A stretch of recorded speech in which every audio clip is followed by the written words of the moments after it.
não foram, como todos sabem, concedidos incentivos suficientes para a pesquisa, desenvolvimento e produção de testes para diagnóstico e rastreamento de infectados e de seus contatos recentes. Nem para aquisição, produção, distribuição de máscaras de boa qualidade. As oportunidades para aquisição de vacina, como vimos também foram desprezadas. Os dois estudos, analisam a resposta à pandemia do ponto de vista orçamentário. O nosso estudo busca algumas informações do orçamento nesse primeiro ano, analisamos os documentos que falavam do orçamento do primeiro ano de pandemia e a gente verificou que nesse primeiro ano de pandemia, o dinheiro disponível, porque o senhor senador disse que não faltou recurso, porque o Congresso aprovou. A gente viu que se investiu na resposta à pandemia apenas 60% do recurso destinado. Então, não faltou dinheiro, mas faltou a decisão de empregar esse dinheiro, de investir, como o senhor disse, na pesquisa, na aquisição dos insumos necessários, seja para a proteção, seja para o cuidado com os infectados e os doentes, para poder ter uma resposta mais adequada. De fato, não faltou dinheiro. Perfeito. Pedro. Queria complementar nesse ponto. Primeiro dizer que o investimento em ciência e tecnologia no Brasil, ele vem decrescendo nos últimos anos e isso é um problema para o país.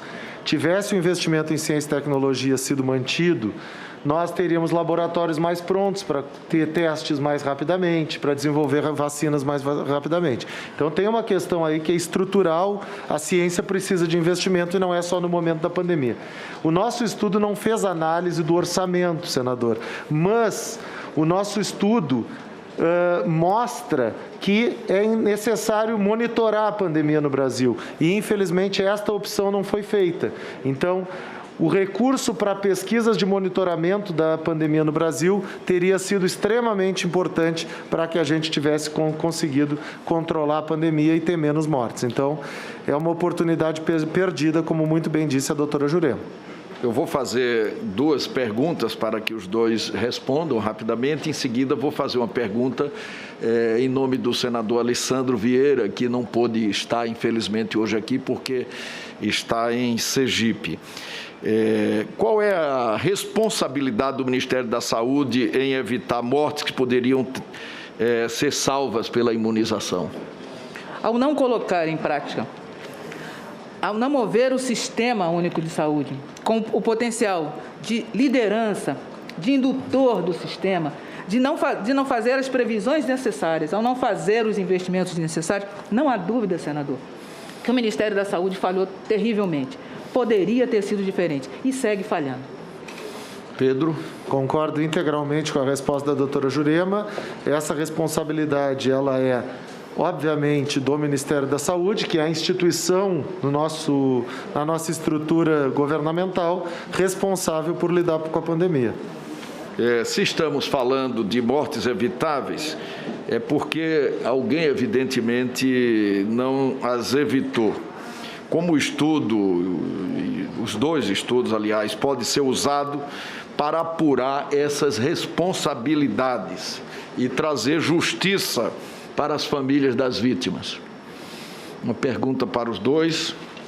Bom, senador, o nosso estudo, mortes evitáveis em razão da Covid, nas primeiras 52 semanas do ano da pandemia, né, das 52 semanas epidemiológicas, aponta uma série de medidas que deveriam ter sido tomadas e aponta também que havia recurso. É verdade que estamos diante de um sistema de saúde enfraquecido já desde anos anteriores. O SUS que a gente teve no início da pandemia não era o SUS sonhado na Constituição de 88, mas o estudo mostra é que não se investiu para adequar o sistema de saúde às necessidades do que estava por vir. Não se investiu, não se liderou a população, a nação brasileira, da forma adequada, em termos de informação, em termos de insumo, não se chamou a atenção, não se dirigiu a atenção para aqueles segmentos mais vulneráveis, não se fez, infelizmente, o que, por sinal, senador, era obrigação. Não era uma questão de opinião, vou ou não vou fazer. Ao recusar a cumprir seu dever, ao recusar a cumprir a obrigação, o nosso estudo mostra que aqueles que se recusaram a cumprir aquilo que já estava estabelecido, seja pelos estudos da primeira fase da pandemia, seja pela tradição e pelo conhecimento gestado antes. Aqueles que se recusaram, esses podem ser responsabilizados, esses devem ser responsabilizados, no sentido, não apenas no sentido imediato, mas é preciso passar uma importante mensagem à sociedade, e a todos e todas, que isso não vai se repetir, porque isso não pode se repetir, isso não pode ser aceito por ninguém, que gestores que estavam em posição de fazer o que deviam tenham se recusado ao custo de tantas vidas.